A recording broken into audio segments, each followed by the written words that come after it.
I want to share a great conversation I had on the Never Diet Again podcast with Max Lowery. Max helps women over 40 lose weight, and in this episode, we talk about one of the biggest things that keeps women stuck when it comes to weight loss, and that is a dysregulated nervous system. When your body doesn't feel calm and safe, it's very difficult for it to let go of unwanted fat. We also get into gut health, why so many women struggle to lose weight despite doing everything right, why women with constant urgent diarrhea still can't lose weight, even though everything is just running right through them. And we even talk about GLP-1 medications like Ozempic and their effects on the gut. If you enjoy this conversation and you want more content about gut health and the root causes behind symptoms like IBS, make sure to like this video and subscribe to the channel. All right, let's get into it. Hello, welcome to another episode of Never Diet Again podcast. I'm joined by Brooke Kane, and Brooke is actually a fellow coach on a kind of coaching mentorship program which we're on, and we haven't actually met in person, but we've had quite a lot of chats, and we see each other on all the group calls. We have recorded another podcast before, so you should go check that out. But Brooke, why don't you let everyone know who you are, what you do, and who you help, and then we can get into what we're going to talk about today. Yeah, well, thanks for having me again, Max. I am a registered nurse, a functional medicine practitioner, and I help women over 40 with their gut issues, so very severe digestive issues, IBS issues. I work with women who have tried everything that they know of to get rid of those problems. I help them find the root cause of it and heal and fix it. I love that root cause term that you just used. And I really, that's why I love being part of the mentorship that we're part of, because everyone else comes from the same angle. It is a lot of health professionals who've maybe felt frustrated not being able to help their patients properly, and then having to go kind of a different route to help their patients in becoming coaches. So, because I love that. And we have that's ultimately why I wanted to get you on, Brooke, is because we have the same audience, and I'm always looking for ways to help my audience understand themselves better and get experts on who can do that. When we were talking about this discussion, we went into root causes for gut health on the last podcast, and we can for sure talk about it today. But I want to go straight in with what we were discussing in the DMs about what this podcast was going to be. And something called out to me. You said we could talk about if the body doesn't feel safe, it can go into protection mode and start storing fat because that's where we store nutrients. I would love for you to expand on that and give us your take on that. Yeah, it's a super important topic because so many women over 40 are doing everything right and they still feel stuck. So the biggest shift that happens after 40 is that weight loss stops being about effort and it starts being more about how safe the body feels. So a lot of women are eating really well. They're exercising consistently. They're trying to be disciplined, but their physiology has changed. The body has become far more sensitive to stress, inflammation, and nutrient status. And if the gut isn't functioning properly, you can eat the cleanest diet in the world and still not absorb nutrients that are required for metabolism, hormone balance, fat burning. And from the body's perspective, that looks like stress and deficiency, not nourishment. And a body that feels depleted or stressed doesn't prioritize weight loss. So gut dysfunction, especially, also quietly drives inflammation and blood sugar instability, which sends stress signals through the nervous system. So instead of burning fat, the body shifts into conservation mode. This is why calorie restriction and pushing harder in the gym often backfire for women over 40 because they're increasing the stress signal rather than resolving it. So when we restore function throughout the body, nutrient absorption, we calm the nervous system, the body no longer feels like it's under threat. When the body feels safe, weight loss becomes a natural response, not something that requires constant willpower or punishment. Yeah, and this is really interesting because this is definitely something I've been aware of this for a while, but only recently really started to look into exactly what's going on. And I've seen this personally. I've worked with over 1,000 women over the age of 40 in the last 12 years. And what worked for them before no longer works. Their bodies have changed, and a lot of them aren't even sure of exactly how their bodies are changing, and it can end up being this constant guilt and blame and shame situation, because they're doing all the things, as you say, but they're not getting results. And therefore they start to blame themselves. They start to think that they're not trying hard enough. And particularly if, like, there are a lot of my clients who are high achieving as well, they're trying to apply that same trying hard motivation, willpower, discipline, which might work at work. But when it comes to your body and your nervous system, actually it has the opposite effect. And unfortunately, most of what's available for weight loss specifically are things that are going to exacerbate and perpetuate that problem. It's restriction, deprivation, cutting out your favorite foods, more stress, hard exercise, which causes a lot of problems. And I'm also really intrigued to what you said, the last thing that you said, because one thing I'm looking into more is the whole kind of Eastern philosophy on achieving things. And what I've noticed is the Western philosophy is very much, you've got a hyper focus on the outcome, use willpower, motivation, discipline, hard work to get there. And that works in certain areas of your life. When it comes to your psychology, your nervous system, your physiology, your body, potentially a more Eastern approach, which I've been looking into, the Taoist approach, where if you create the right conditions, weight loss happens. So the example they use is, if you imagine a tree, you don't force a tree to grow, you give it sunlight, you give it carbon dioxide, you give it water, you give it soil, and then the tree does its thing. You can't stop it, in fact. It's unstoppable. And I really like that framing and have been very much leaning into that more with clients. So I would love to hear from you, Brooke. What conditions are necessary for women to feel safer within their physiology and their nervous system in order for their bodies to function the way that they want to? Yeah, I love what you said about the tree. That's exactly it. And when someone has these right conditions, it's actually easy. The weight starts coming off a little more naturally. So what it really comes down to is that our body is constantly asking one simple question: am I safe? Anytime the body senses stress, whether that's emotional, inflammation, undereating, overexercising, blood sugar swings, poor sleep, gut dysfunction, it interprets that as danger. And the nervous system doesn't differentiate between a real threat and internal dysfunction. To the body, a gut infection, chronic inflammation, nutrient deficiency, or stress looks like starvation or general stress. So when that danger signal is present, the body shifts into survival mode. So cortisol goes up, thyroid output and metabolic rate go down, and fat loss becomes a very low priority. But when we zoom out, this makes total sense, because if the body doesn't feel safe, it's not going to burn stored energy. It's going to conserve it. For women over 40, this gets amplified because hormone signaling becomes more sensitive. Estrogen and progesterone fluctuations actually affect insulin sensitivity and cortisol clearance. So stress that might not have caused weight gain at 25, it suddenly does at 45, especially around the abdomen. That's not a character flaw, it's biology. So this is also why trying harder often backfires, and those high achievers that you mentioned are always at the greatest risk. I have to tell my clients all the time that it's the women who are trying the hardest who oftentimes have the hardest time doing it. And it's that trying so hard that's keeping their body in a stressed state. The nervous system is like, you're trying to do something. This is scary. I can sense that something's bad. And so it starts holding on to the energy reserves even more.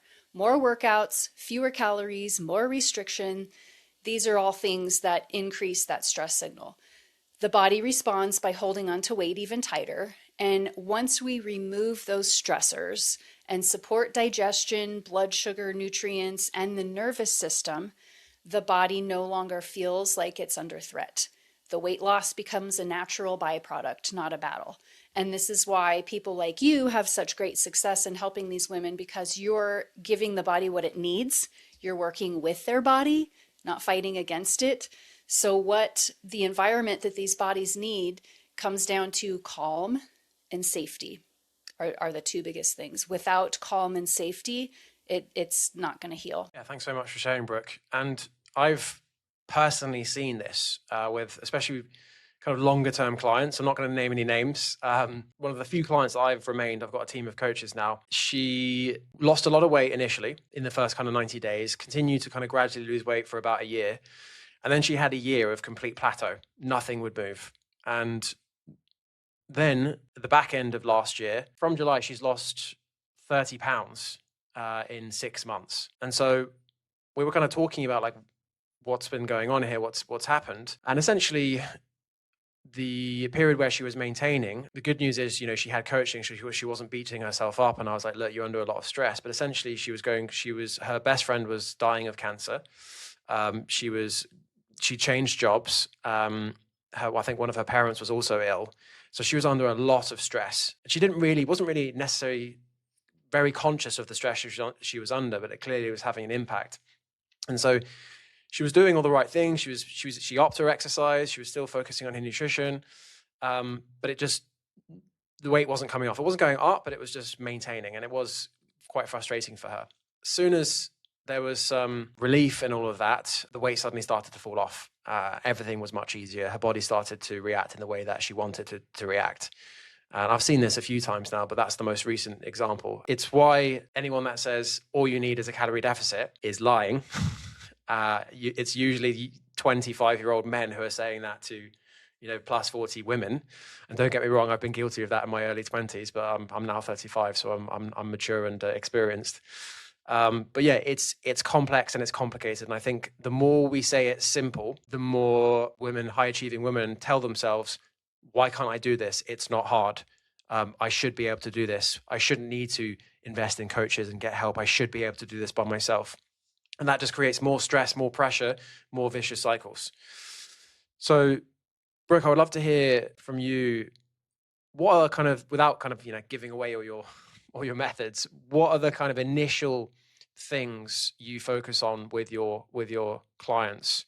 What are would you say are the biggest levers to pull that have the biggest impact straight away? Yeah. So, I see the same thing in the women that I work with. They're coming to me for different issues, for gut issues, but this nervous system weight thing is a really huge secondary issue for a lot of the women I work with. So a lot of them some of them have very severe loose stools constantly. They're not absorbing any nutrients, and they tell me I should be skin and bones right now with, everything running right through me. I don't know why I have all this extra weight. And so it comes back to what we were talking about. That's stressful. They've been stressed. I work with high achievers as well, who are trying so hard to feel better. And it just creates a very nervous, anxious state in their body. That guilt and shame that you mentioned, of course, just adds to it. So we immediately start with nervous system regulation. If the nervous system is dysregulated, the body cannot and will not heal. It's in survival mode. It's trying to protect itself. So we try to break down that barrier and immediately focus on telling the body that it's okay now. You're here, you're getting help, you can relax. And there's a lot of relaxation techniques. There's a lot of breathing exercises. We do a lot of breath work in my program, things like that. Lots of different things. Self-talk is actually really important.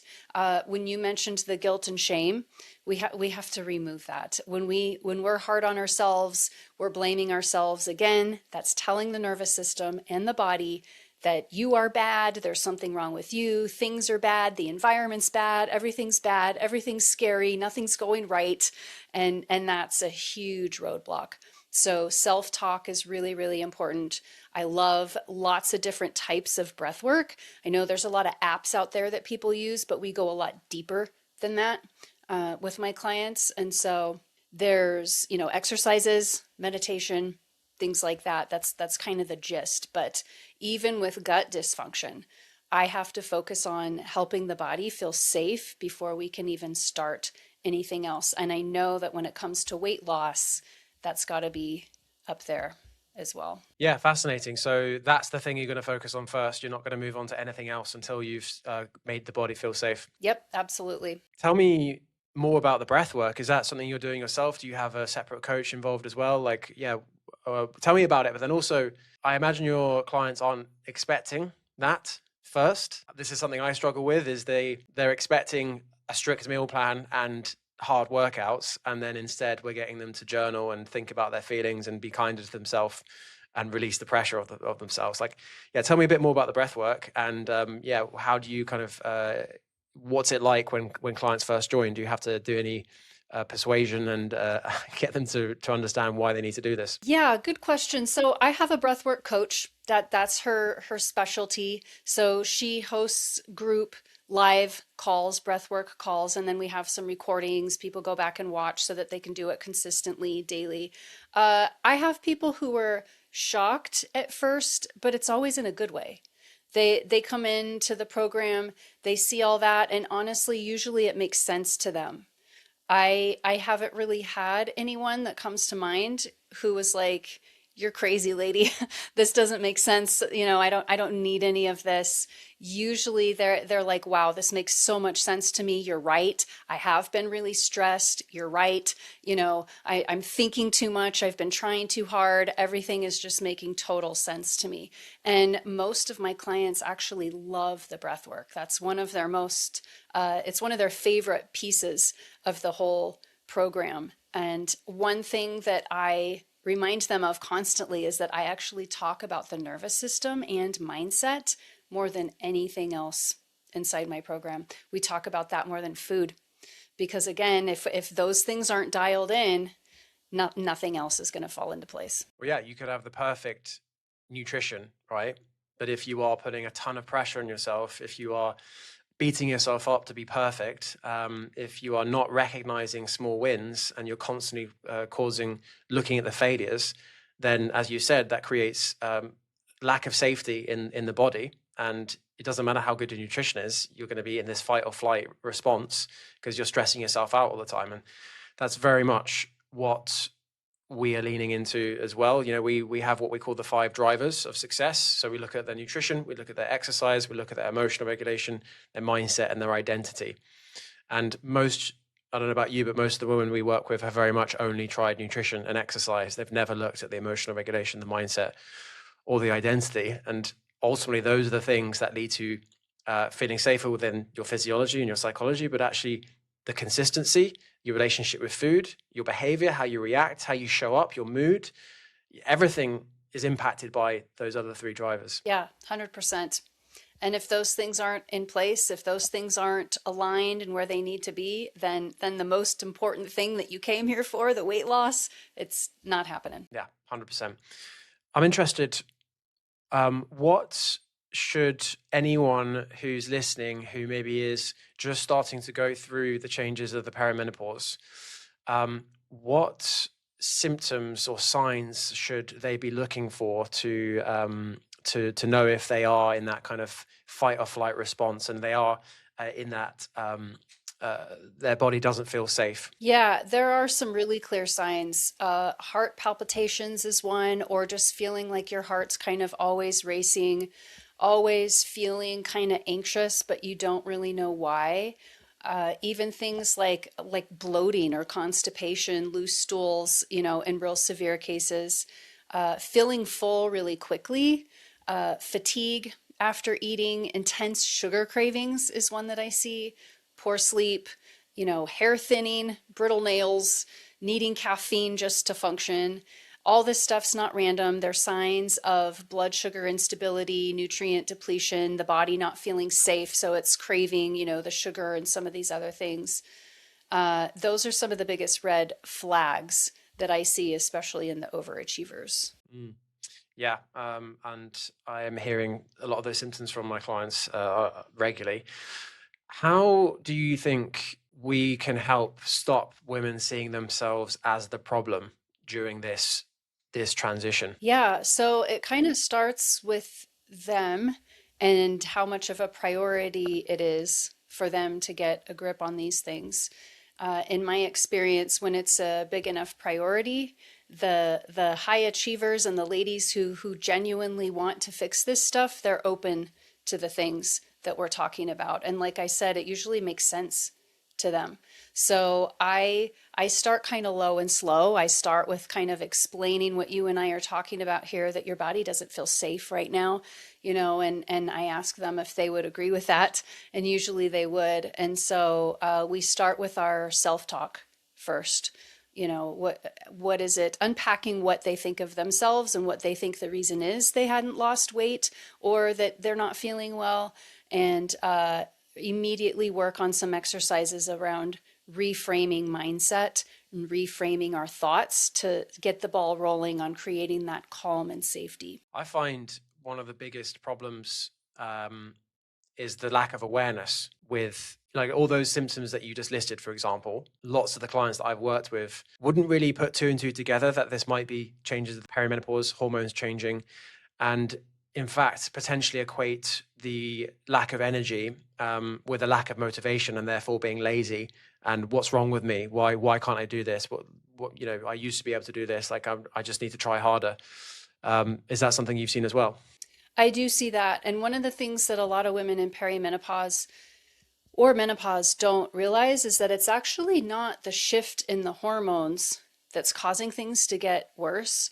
It's not the hormones themselves. It's that the shift is unveiling deeper issues that were already there. So hormones are actually protective. And so when they shift and now we have less, it's just unveiling a problem that was already going on. And for a lot of people, that's a nervous system issue. It's a cortisol problem because they're a high achiever and they're overthinking and they're trying so hard and things like that. So when the hormones change, it's just unveiling that they've got a nervous system problem. And so they're usually pretty open to that when I explain that part as well. It's common for women to just blame perimenopause, blame their hormones, blame themselves. And so it starts with explaining that it's not something that they've done wrong. It's all about listening to your body. What is it telling us right now? And then working with it instead of fighting against it. And that's something I see constantly is the clients I work with, they're not working with their bodies, they're fighting against it. They're listening to some social media influencer, say do this workout or follow this meal plan, and actually causing more problems. I didn't know that aspect, that it wasn't specifically the hormones which are causing the problems. It's exposing what was already there, and the fact that you don't have the protection from the hormones anymore. So it sounds like kind of what you're saying is there's an opportunity for women in their mid to late 30s and early 40s to actually start to work on these things and potentially improve negative and decrease the likelihood of negative symptoms and these symptoms we've spoken about during the perimenopause. Is that fair to say? Very fair to say. And a lot of women think, oh, I'm gaining the weight. I have all this extra belly fat or abdominal fat. Oh, it's perimenopause or it's menopause. And they feel like it's just a life sentence. It just is what it is, because of hormones. But it's 100% false. Things like that are symptoms. It's your body telling you, showing you there's some kind of dysfunction in here, whether that's physical or mental, stress, inflammation, anything like that we've talked about here. The body's showing you something's wrong in here. That's all it is. And the good news is that when you understand, someone like you, Max, who understands how the body works and what it needs, someone like that is able to help people tune into it, give it what the body's been asking for. When it's screaming through the extra belly fat, something is wrong in here, so I'm holding on to all this extra fat right now. When you tune into that, you unveil that dysfunction, you address those root causes, you address the mindset and the nervous system and all of that. That's when it becomes pretty easy that it just starts falling off. Yeah, and you picked up on a really good point there.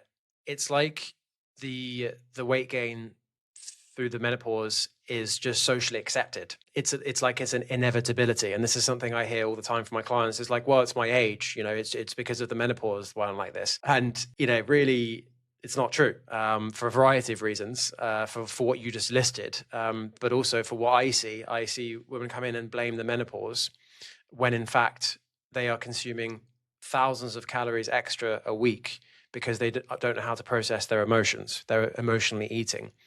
And so it can be very confronting to initially realize that, oh, actually, it's not the menopause. Yes, it makes it harder. Like, we're not going to deny that. Like, the approach you were using before is no longer going to work. You have to adapt.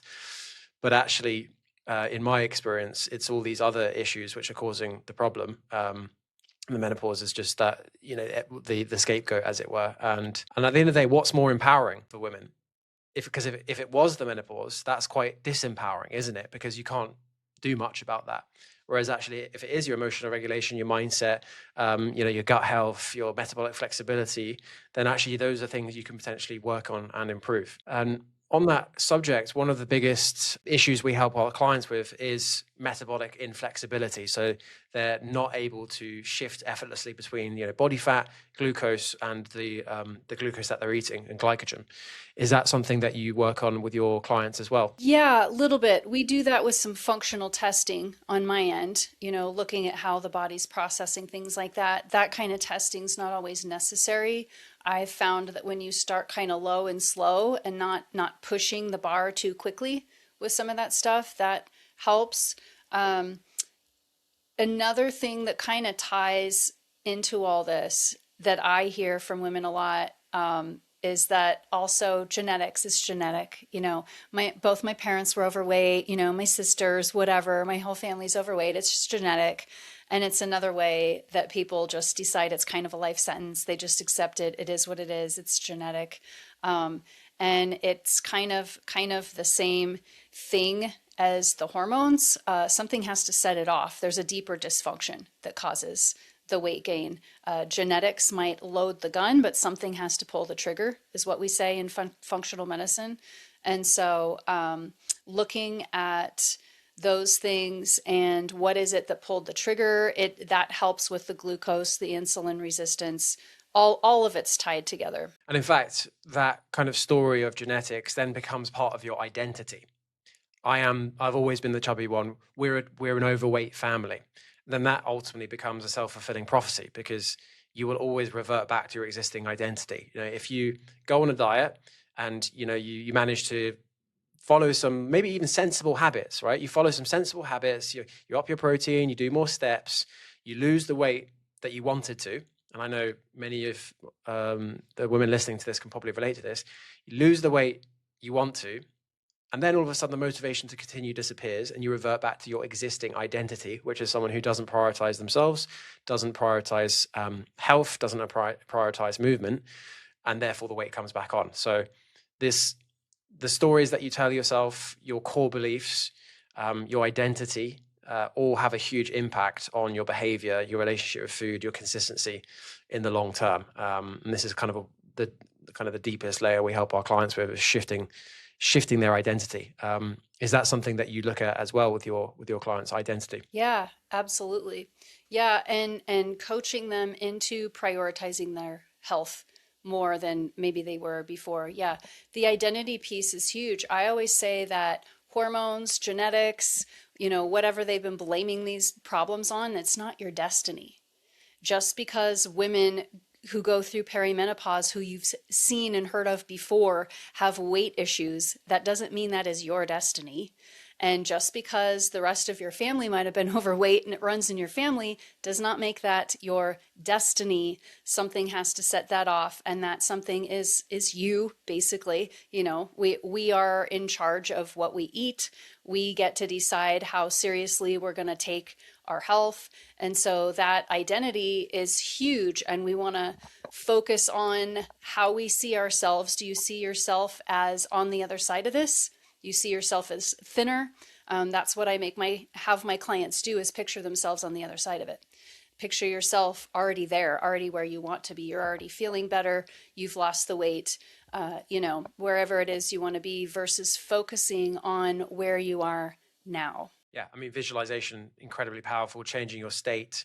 That's all, yeah, things we use as well. We get our clients at the very beginning to write what we call the true self doctrine. It's like a story they write about themselves in the future as if it's already happened. And we ideally get them to read it every single day, and just to visualize it, think about it, feel the feelings, feel how it would feel to be in that moment in the future, rather than, as you say, obsessing, oh my God, I haven't been perfect today. What's the number on the scale say today? Oh, I'm not where I want to be now. Just focus on the future.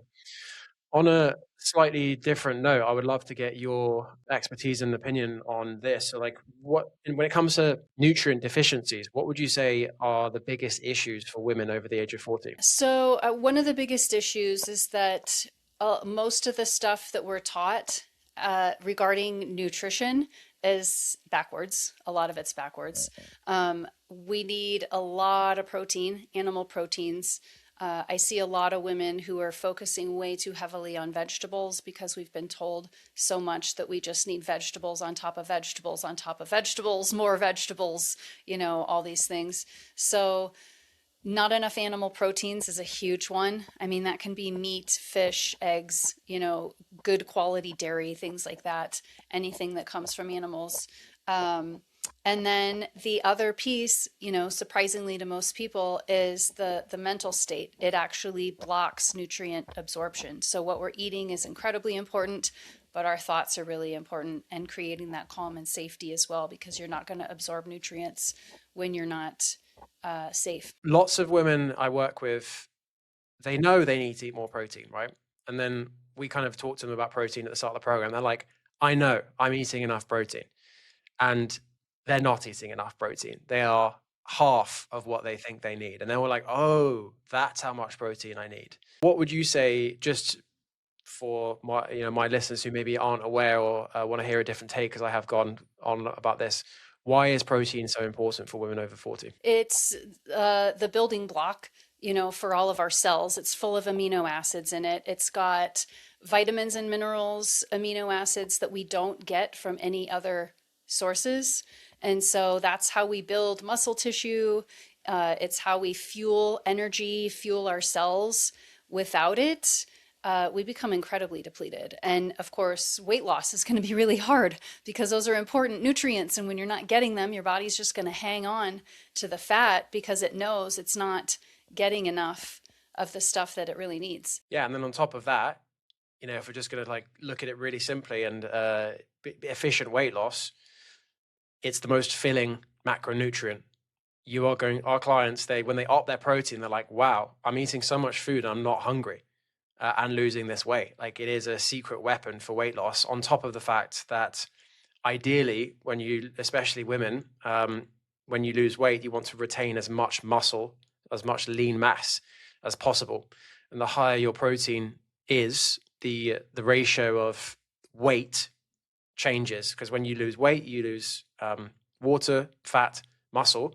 And ideally, you want as much fat, like as high as possible to go, but as the minimum amount of muscle. And the more protein that you consume, the more likely you are to retain the lean mass, especially in combination with some resistance training and strength training, because that is a huge problem for women over the age of 40, which can lead to kind of sarcopenic obesity, where your muscle mass decreases so much, it has an impact on your basal metabolic rate, which makes long-term weight loss very, very difficult.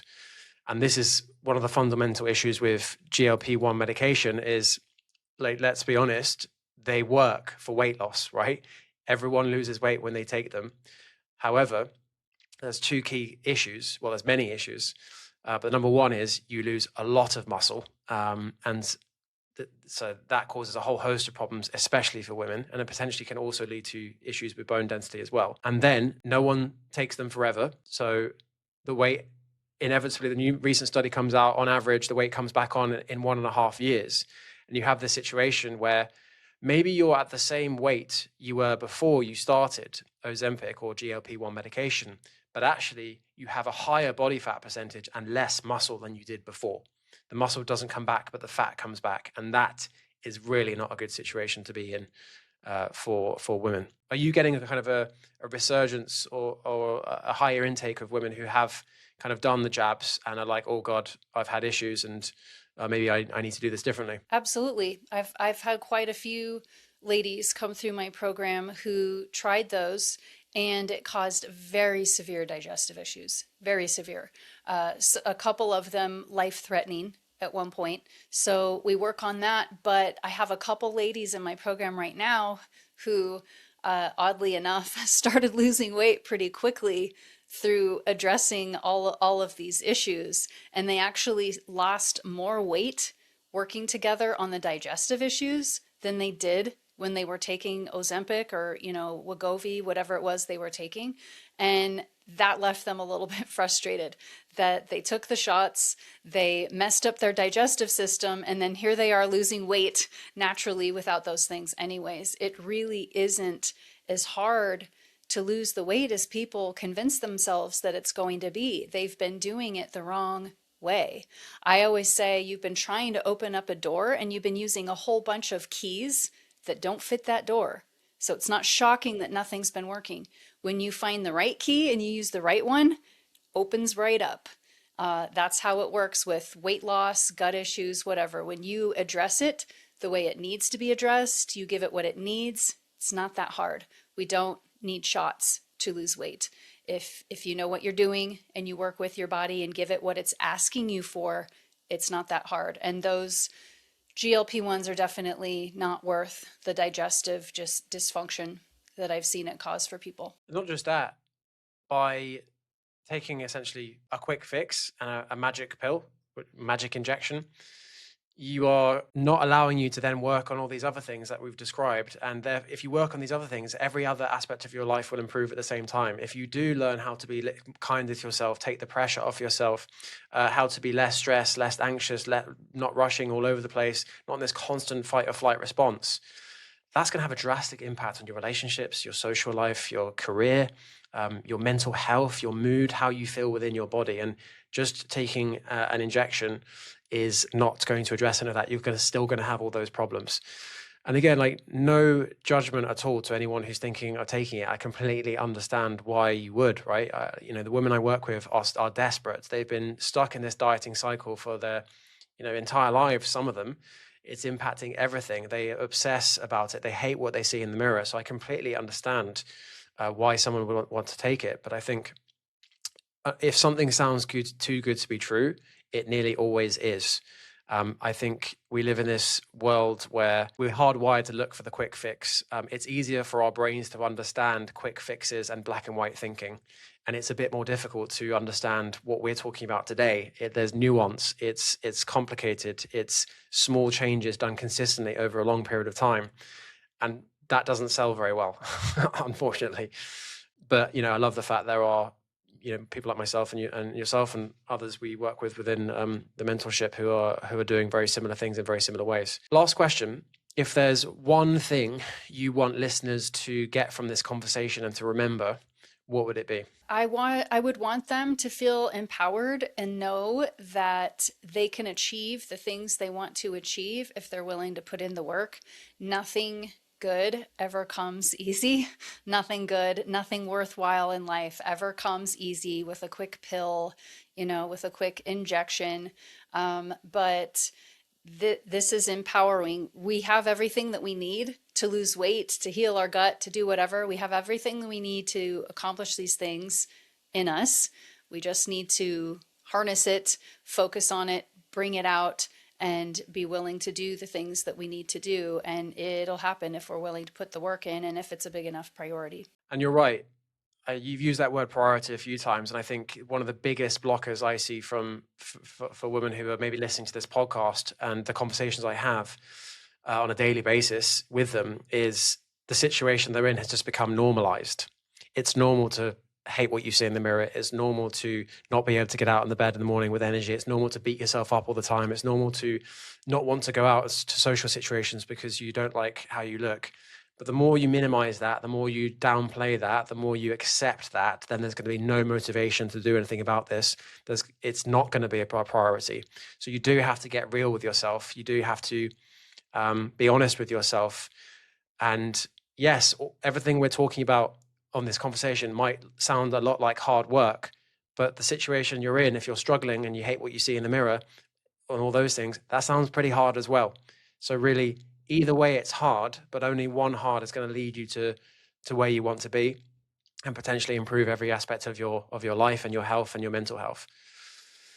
So thank you very much for the conversations today, Brooke. It was very interesting. Where can people find out more about you, Brooke? Yeah, they can find me on Instagram or Facebook at the IBS Solution. They can also find my website, therootedrn.com. brookecain.com. Excellent. Well, I'll link all those things below. Have you got your own podcast yet? I don't have my own podcast yet. No, I do have a YouTube channel though. I forgot to mention that it's a new YouTube channel, but I put a lot of valuable content on there. So that one is Brooke Cain RN, the IBS solution. Right. Well, yeah, we'll link everything below, and I look forward to our next conversation, Brooke. Me as well. Thanks for listening to this conversation. If this resonated with you and you're someone who's struggling with gut issues, IBS, or weight that just won't budge no matter what you try, make sure to subscribe to this channel because I share a lot of content about the root causes behind these problems. And if you'd like to learn more about Max and how he helps women over 40 lose weight, I'll put a link to his information down in the description below so you can check that out. Thanks for being here, and I'll see you in the next video.